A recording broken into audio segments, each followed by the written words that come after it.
Ja, dames en heren, welkom bij alweer het derde seizoen van Venray in Bedrijf aan tafel. En zoals u van ons gewend bent, ontvang ik hier aan deze tafel in het altijd mooie Asteria ook vanavond weer 3 gasten.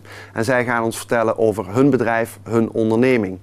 Later in het programma gaan we ook weer de lift in om te kijken wie de elevator pitch verzorgt. En ook dit jaar zullen de gasten worden geïntroduceerd. En vanavond is daarvoor verantwoordelijk Marianne Claessens van het gelijknamige pluimveehoudersbedrijf. Zeg ik dat helemaal goed, Marianne? Ja, ongeveer. Dus niet helemaal? Nee, net niet helemaal. Hoe had ik het helemaal goed moeten zeggen? Het is Claessens Jenneskes Pluimveebedrijven, BV uit IJsselstein. Ja, heel goed. Jij runt dat bedrijf samen met je man John. Ja. En dat doe je met heel veel passie en plezier. Klopt.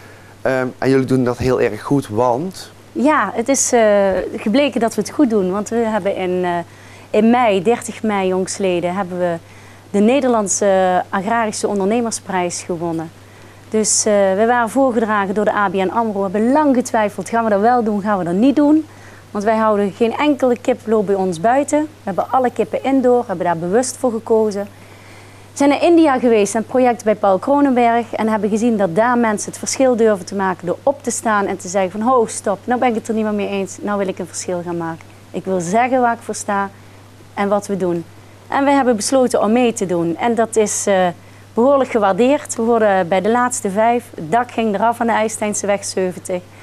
En uiteindelijk zijn we de winnaars geworden van zowel de juryprijs en de publieksprijs. En die beide prijzen die hebben we weer beschikbaar gesteld aan het Kantari-project in India en het Zorghuis in IJsselstein. Ja. Wij hebben hier dus te maken met de agrarisch ondernemer van het jaar. Applaus, dames en heren. Ja.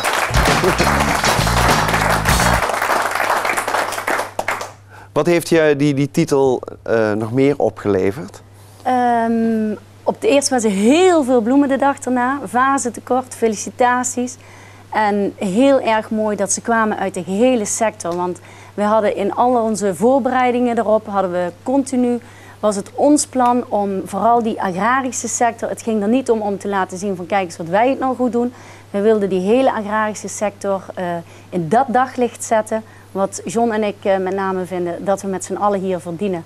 Want we produceren uiteindelijk voedsel en dat belandt niet voor niks op je bord. En geloof me, we doen het nergens beter dan wij hier in Nederland.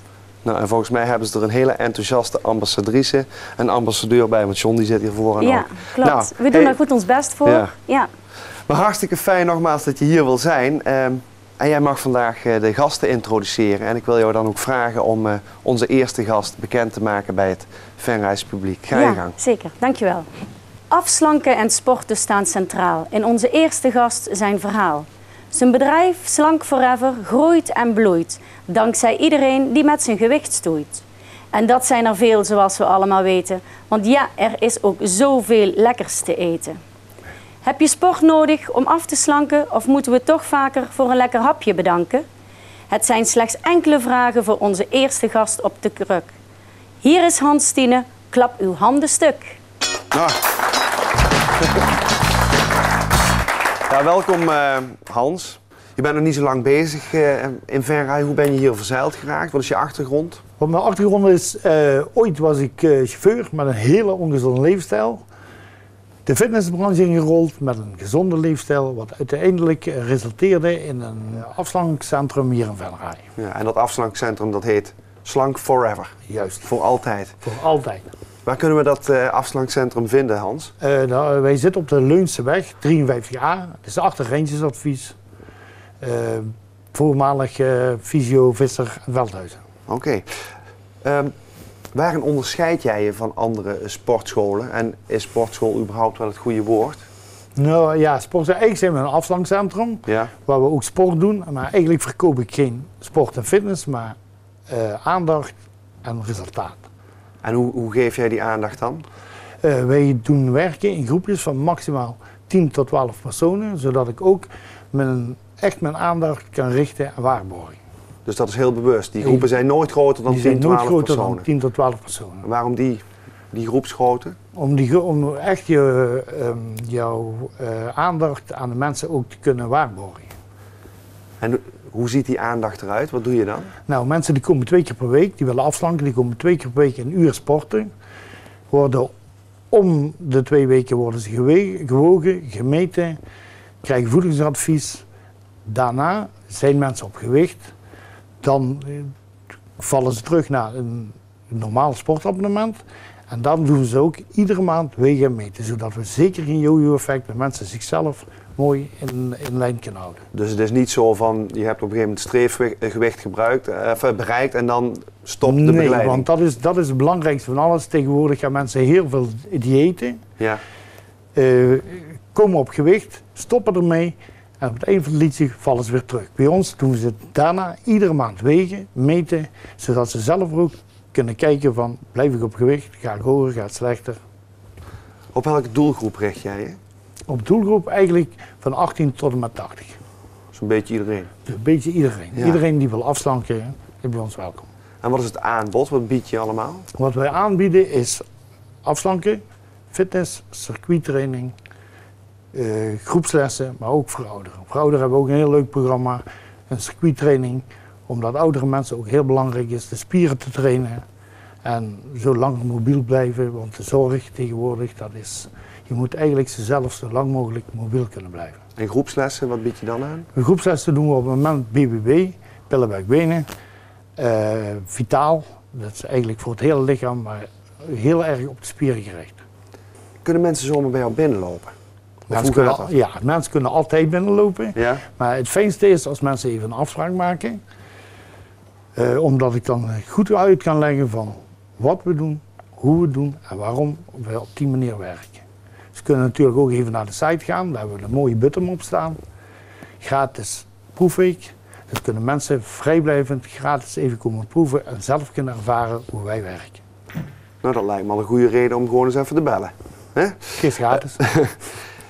Ik ben toevallig bij je binnen geweest een keer en wat mij opviel was dat het een soort huiskamergevoel uitstraalde. Jouw ja, ik wil weer zeggen sportschool, maar het is je afslankcentrum.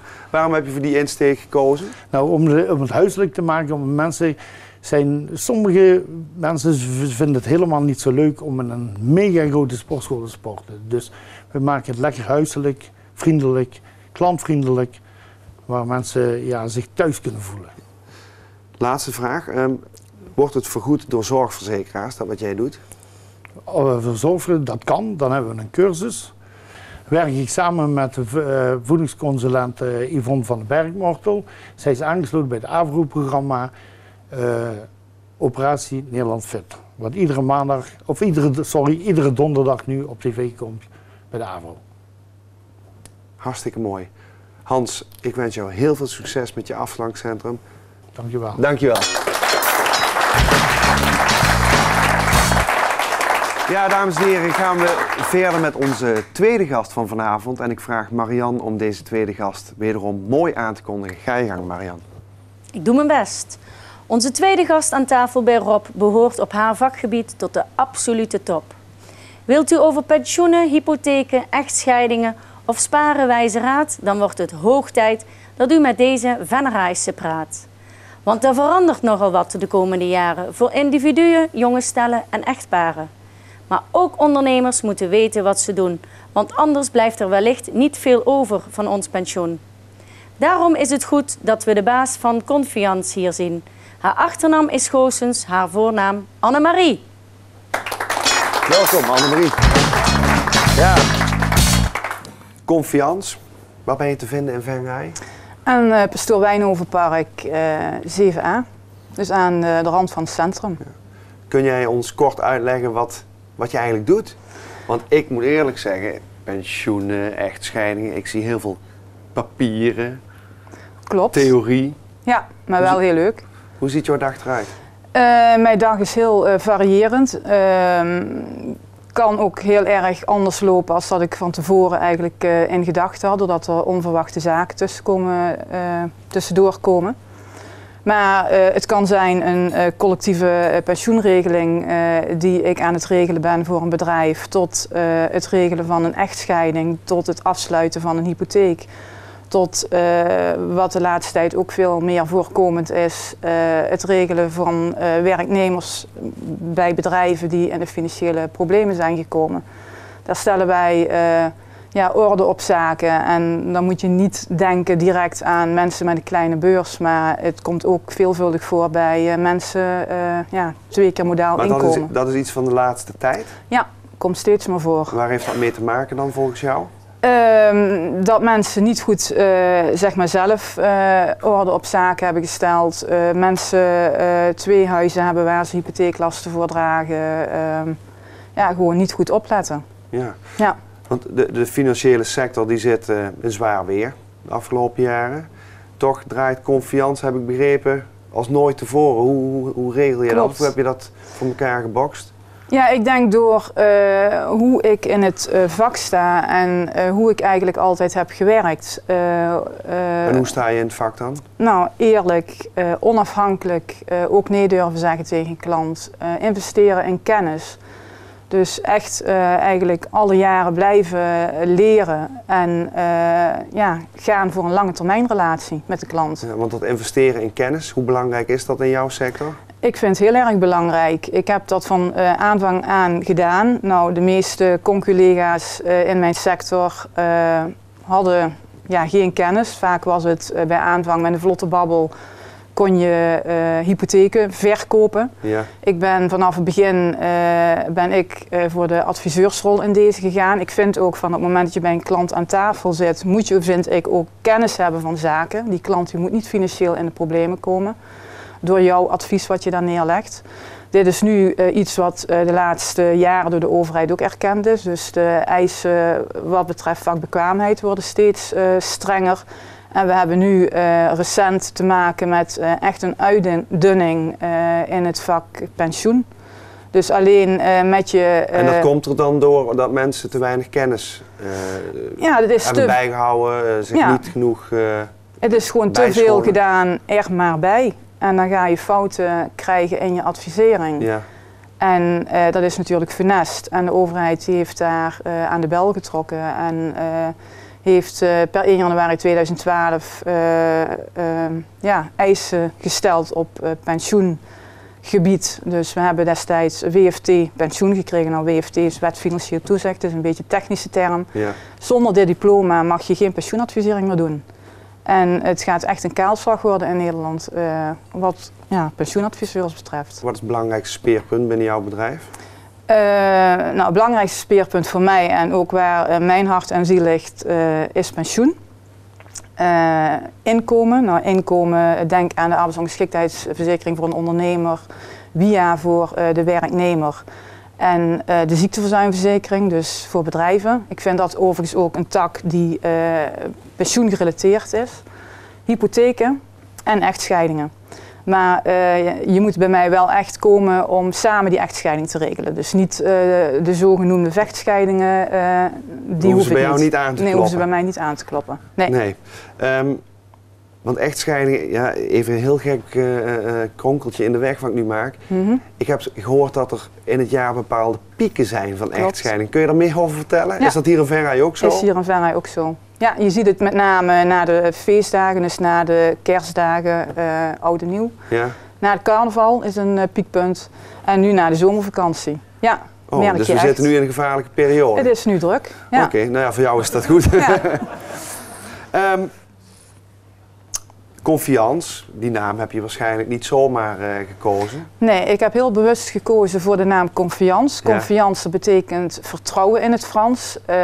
Ik wil vertrouwen uitstralen naar de klant. Ik ben iemand die heel erg op basis van vertrouwen werkt. Anders kan ik ook niet samenwerken met klanten of met mensen. Ja. En ik vind ook dat vertrouwen moet je ook verdienen, maar ook uitstralen naar een klant. En zeker in de tijd, ik besta volgend jaar 10 jaar.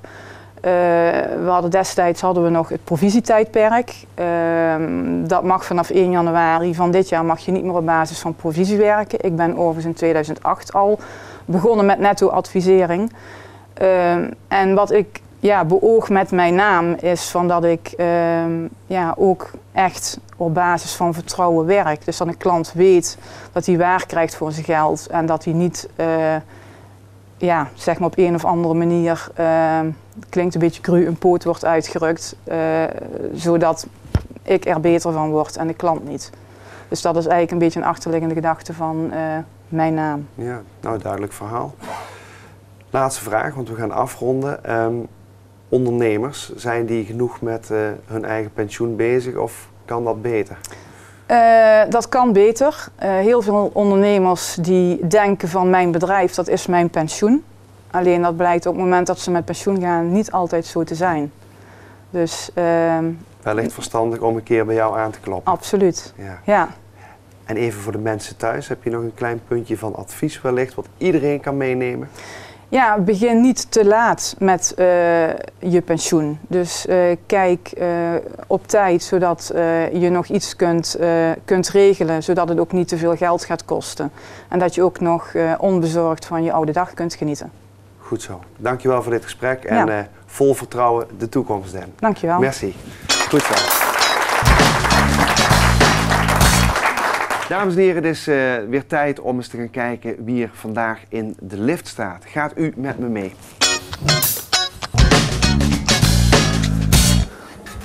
Hoi. Hoi, Walter Bulkens, Fit20 Venray. Ja, welkom Walter. Welkom in de lift hier bij Asteria. Dat betekent dat jij de elevator pitch gaat verzorgen. Dat betekent dat de komende minuut voor jou is. Heel veel succes. Dankjewel. Mijn naam is Walter Bulkens. Vanaf oktober start ik als studiomanager en personal trainer van Fit20 Venray, gevestigd bij Laco Venray. Fit20 is een unieke trainingsmethode waarbij we in 20 minuten op een hoge intensiteit gaan trainen, tot spierfalen. Dat doen we met een personal trainer en je hoeft niet te douchen en niet om te kleden. Met welk doel? Met het doel spierversterking en conditieverbetering. Fit20 is kort, 20 minuutjes trainen wekelijks. In duo of alleen. Fit20 is resultaatgericht. Binnen 3 maanden meetbaar resultaat. Je trainer is je stok achter de deur. We trainen in een frisse en ontspannen trainingsruimte. Geen muziek, wel airco. De kosten van de activiteiten zijn voor bedrijven zakelijk fiscaal aftrekbaar. Ja, verder zou ik zeggen van, is je nieuwsgierigheid gewekt? Ga dan de uitdaging aan om je in te schrijven voor een kennismakingstraining. Kijk op fit20.nl voor meer informatie of mail me op venray@fit20.nl. Tot snel. Nou Walter, hartstikke bedankt voor jouw elevator pitch. Dat betekent, Marianne, dat we nu gaan luisteren wie onze derde en laatste gast aan tafel is. Ga je gang. Onze derde gast uit Horst is een ontzettend brave borst. Maar vergis je niet, hij is iemand die overal kansen ziet. Ook aan smaak zit tussen je oren doet hij mee. En hij is de bedenker van de regio van de Smaak TV. Hij is een marketingman in hart en nieren en zijn bedrijf Viduro groeit ook in Venray op vele manieren. Maar wat kan er in Venray nog beter? Dat willen we weten van onze derde gast. Zijn achternaam is Dirks, zijn voornaam Peter. Ja. Welkom Peter. Ja. Dank je. Ja, toch mooi voor je eigen gedicht applaudisseren, hè? Dat, toch mooi zo'n aankondiging, ja, hè? hoort zich zo, hè? Ja. Viduro. Om te beginnen, waar kunnen we jou vinden? Je kunt Viduro vinden tussen Venray en Horst op de Nieuwenbergweg nummer 7. Toch geen grensgevalletje, hè? Dus, ja, we hebben een Venray's telefoonnummer, dus we horen bij de infra van Venray, maar het grondgebied is Horst en de Maas. Nou, gezellig. Ja, hartstikke gezellig. Hoe groot is het bedrijf? 4 personen, 25 vierkante meter ongeveer. Gezellig dicht op elkaar. Ja. Maar wat doet Viduro nu eigenlijk? Ik hoor marketing, communicatie. Ja. Viduro is een marketing- en adviesbureau en wij adviseren directies en management op het gebied van marketing en communicatie. In het bedrijf zit vaak de branchekennis. Ze hebben verstand van zaken, van de producten, van de markt. Wij hebben marketing- en communicatiekennis. Dat koppelen aan elkaar, dat husselen we. En dat zetten we strak op papier. Planning erbij. En dan heb je, zoals we dat vaak noemen, een marketingplan of een marketing- en communicatieplan. Dus we adviseren en zetten op papier. Voer je er ook uit? We voeren het gedeeltelijk uit. Ja, we hebben dus geen ontwerpers in dienst, we hebben geen websitebouwers in dienst. Dat kopen we allemaal in. En natuurlijk stellen wij voor van, nou, je hebt een plan, maar nu willen we het ook handen en voeten geven. Dan kunnen we het ook implementeren, dus dan kunnen we het gewoon werkelijkheid maken. En dat doen we samen met partners, zoals bijvoorbeeld Studiespinazie, Forward, een aantal bedrijven uit de regio. Je omschrijft ook wat je doet als een eigentijds ondernemerschap. En nu ga ik even iets voorlezen, want je zegt, wij werken volgens de filosofie, komt-ie, healthy living by eating and moving. Ja. Ja. Heeft u dat gehoord? Ja? Ja. Wat is dat? Ja, zelf verzonnen. Nou, het is Wij geloven erin, dus zeg maar met de werknemers, dat maatschappelijk betrokken ondernemen, maar ook een stukje voeding en een stukje beweging, dat binnen Viduro zijn vruchten afwerpt. Als je je gezond voelt, happy voelt, gezond van geest, lekker in je vel, dan kun je presteren. Maar hoe ziet dat er binnen jouw bedrijf dan uit? Wat doe je daaraan? Nou, we zijn heel landelijk gelegen, dus we hebben een bedrijfsmoestuin gemaakt. Eén iemand vindt courgettes lekker, iemand anders vindt aardbeien lekker. We hebben een tuintje aangelegd, dat onderhouden we en daar plukken we dus letterlijk en figuurlijk ook de vruchten van. En iets anders is bijvoorbeeld dat we beginnen tussen 8 en 9 zeg maar. En tijdens de zomer hebben wij een Tai Chi leraar ingehuurd. En voor het werk gaan we in de fruitboomgaard Tai Chi lessen volgen. En dat vinden we leuk, daar hebben we plezier in. En daar voelen we ons wel bij. Ja. En dat straal je ook weer uit op het werk en op alles wat je doet? Ja, ik denk dus van de ene kant is een stukje preventie. Als je lekker in je vel voelt, word je niet ziek. Je straalt het uit als je lekker in je vel voelt. Het is nodig dat we mensen, klanten op het gemak kunnen stellen. Dan vertellen ze tegen ons. En de input hebben we nodig om een plan te kunnen maken. Ja. Even een overslag hier naar Venray. Vorig jaar rond de Floriade werd het concept Venray bloeit in het leven geroepen. Ja. Dat is na de Floriade dreigde dat te stoppen. De geldkraan werd dichtgedraaid. Maar jullie hebben daar jullie hebben de handschoen opgepakt en jullie gaan het toch weer verder uitbouwen of jullie gaan ermee door. Kun je daar iets meer over vertellen? Nou, wat je zegt klopt helemaal. Venray Bloeit heeft een hoogtepunt gehad tijdens de Floriade. Er is heel veel georganiseerd. Mindmaps was dan onderdeel van. Toen is gezegd van nou, we halen weer geld bij elkaar door een aantal partijen. Dat is Venray Centraal, Rabobank, gemeente, het Rijk van Venray, vastgoedondernemers in de binnenstad. Alleen dat geld, daar willen ze wat mee. En dat liep niet. En toen ben ik via in contact gekomen met een bedrijf, Teunissen Ruimtelijke Projecten. Hans Teunissen zit ook in de zaal. We hebben samen daar zitten. Ja, zit, en daar hebben we een plan gemaakt en dat hebben we voorgelegd aan Jan Lonen. Kun je daar wat mee? Want wij denken dat dit de manier is om Venray Bloeit weer te laten bloeien. Hij heeft er aan de stuurgroep voorgelegd. We zijn aan de praat geraakt. En sinds vandaag officieel eigenlijk zijn wij, Hans en ik, dan het projectteam van Venray Bloeit. En kunnen wij mensen faciliteren. Dus mensen ideeën hebben, kansen zien om iets in Venray te ondernemen. Op de speerpunten van het programma, zorg en cultuur, wonen, sport, recreatie, binnenstad. Zijn er een aantal terug te vinden ook op de site. Dan kunnen ze zich melden en dan kunnen we aan tafel. Maar het is dus voor heel veel mensen interessant om daar eens te kijken. Ja, absoluut. Ja. Want wie kan er bij jullie terecht voor Venray Bloeit? Iedereen. Dat is lekker breed. Ja, want iedereen heeft een rol in Venray. Of je nu ondernemer bent of niet, of er woont of werkt, leeft, recreëert, maakt niet uit. Als je een goed idee hebt en je wilt er wat mee, Venray Bloeit. Mooi. We moeten al bijna gaan afronden, Peter. En ik weet dat jij nog veel meer aan het doen bent op dit moment. Kun jij in 2-3 zinnen vertellen wat we van jou en Viduro nog kunnen verwachten de komende tijd? En dan met name wat we hier terugzien in Venray? Ja, nou, behoorlijk wat. We zijn lekker bezig met Venray Bloeit. Persoonlijk ben ik betrokken bij Drive for Life. 12 oktober is een mooie rallyrit voor een goed doel. Ruby en Roos.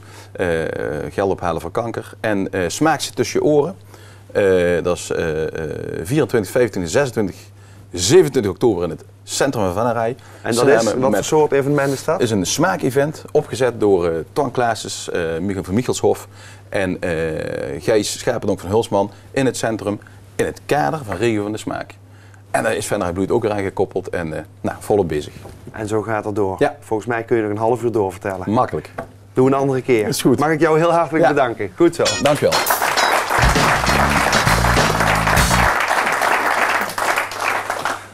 Ja, en na deze 3 gasten, dames en heren, hebben we ook vandaag weer honger gekregen. En daarom gaan we nu even naar de chefkok Hans om te luisteren wat hij deze keer voor ons bereid heeft. Hans, vertel het eens. Nou Rob, deze week maak ik voor jullie gebakken pareloen met roomkaas en walnoten. Daarbij serveren we kastanje champignons, rode uien kompot en een jus van truffel.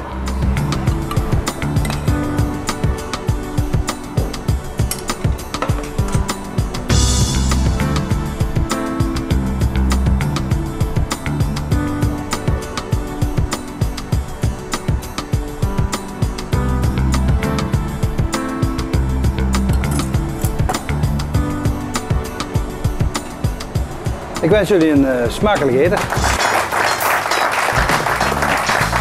Ja, dames en heren, mag ik u weer hartelijk bedanken voor het kijken naar Venray in Bedrijf aan tafel. Mocht u nu een keer zelf willen aanschuiven, dat kan, dan moet u even contact opnemen met de redactie van Pelamaas TV. Nogmaals bedankt voor het kijken en tot een volgende keer. Tot ziens.